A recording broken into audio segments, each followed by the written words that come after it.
Welcome to Pat Stats.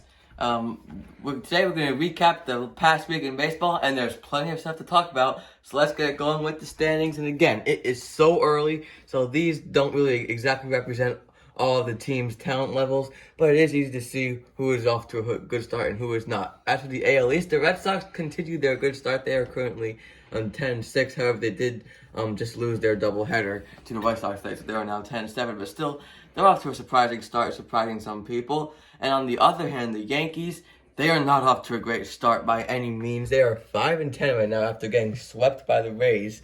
They are not hitting right now, and that is pretty much letting them down every single way because it puts pressure on everybody else. Today Garrett Cole did pretty good, but there was just no offense to try to help him out a little bit. They lost 3-2 today and lost their entire series to the Rays.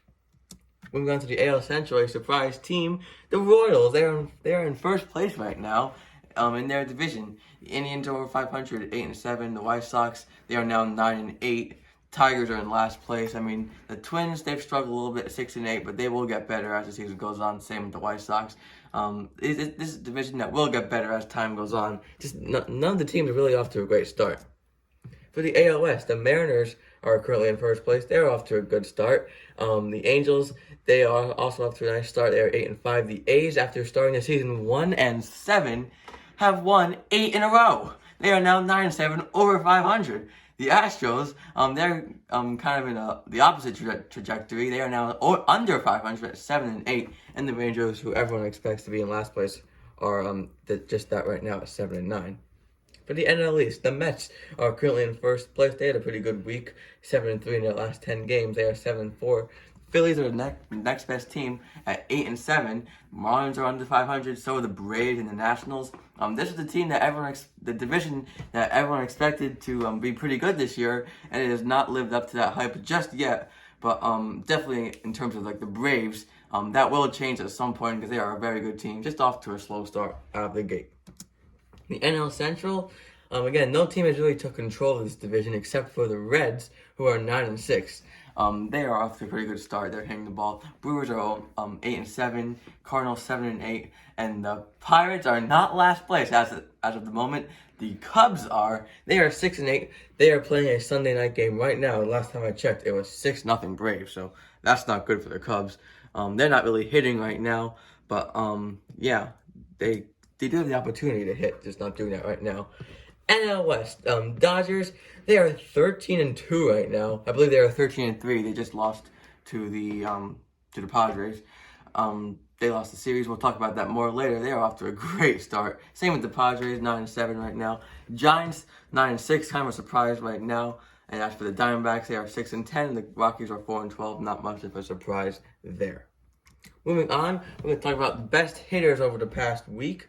Starting in at number 3, Justin Turner, who has 3 home runs and 7 RBIs, a .429 average. Part of the reason why the Dodgers have had success as of late, Justin Turner has been hitting, and he has been hitting well. The same can be said about Wilson Contreras, pretty much the only hitter on the Cubs that has really been consistently hitting this year. He has 4 home runs in the past week, including 2 home runs in yesterday's game versus the Braves. 5 home runs total this year. He's just been off to a great start, one of the best catchers in the league, and he showed it. But the best hitter has been Ronald Acuna Jr., who has 4 home runs, 10 RBIs, and a .464 batting average. He's up to 7 home runs on the year, which is first in the majors. He has just been off to an incredible start, MVP level. Basically, he's been the only player on the Braves that's been doing good, and any win they've had, it's basically been because of him. Moving on to the pitchers, Yu Darvish has pitched pretty well in the past week, going 14 innings pitched total with a 1.29 ERA and 15 strikeouts. Yu Darvish, one of the Padres' main acquisitions in the offseason. After a rocky opening day start, he has looked better as of late. Tyler Glasnow, if he can just put it together, he is going to be a great pitcher, and he is doing that. 12 2/3 innings pitched last week, 0.71 ERA, 21 strikeouts. He can really rack up the strikeouts when he's on and not walking batters. And this week, he has not walked any batters, hence why he has been so good. But the best pitcher, that should say number one, it's Clayton Kershaw.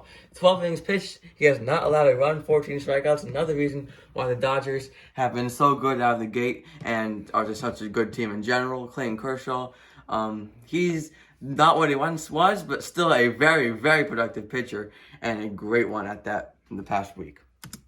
For the MLB injury report, some major injuries have taken place. Cody Bellinger, who we discussed last week, he has a leg injury, thought to originally be a calf injury, but that injury is more serious, and he is going to be out for an extended period of time. Christian Yelich also has a back injury. That can't be good. He was placed on the IL. Steven Strasburg has a shoulder injury. He was placed on the IL. Anthony Rendon has a quad. I don't think it'll be too long for him. Same with Max Fried of the Braves. He has a hamstring injury. Apparently, he is being placed on the IL for precautions. And Lance Lynn has a trap injury, but he is only expected to miss one start. Final thing we're talking about are the storylines from the past week.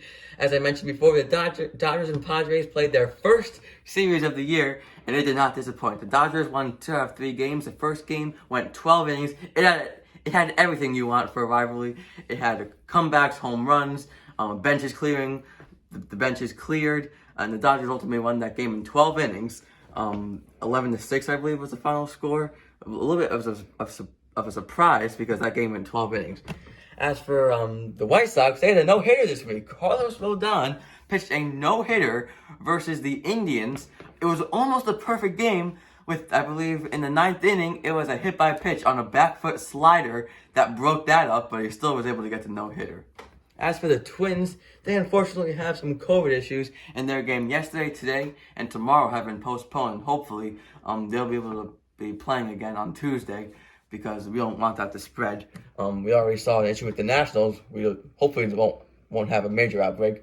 And MLB announced new rules that they will be experimenting with in the Atlantic League. One of the rules is moving the mound back 1 foot to 61 feet 6 inches to try to get more balls in play. The other rule is interesting. It's almost like a DH compromise. Basically, so when you start your game with a DH, but once your starting pitcher is removed from the game, that DH goes away, and the pitcher hits in that DH spot. So you still have the DH, but later in the game, you can still have some of the old strategy that National League Baseball brings. I personally like that rule, and I would not have a problem with it if it was implemented in Major League Baseball. So that's all for Patch Stats today. Thank you for watching. If you want to watch some more Patch Stats, this is my most recent upload, and this is a video that YouTube recommended you watch. Thank you for watching.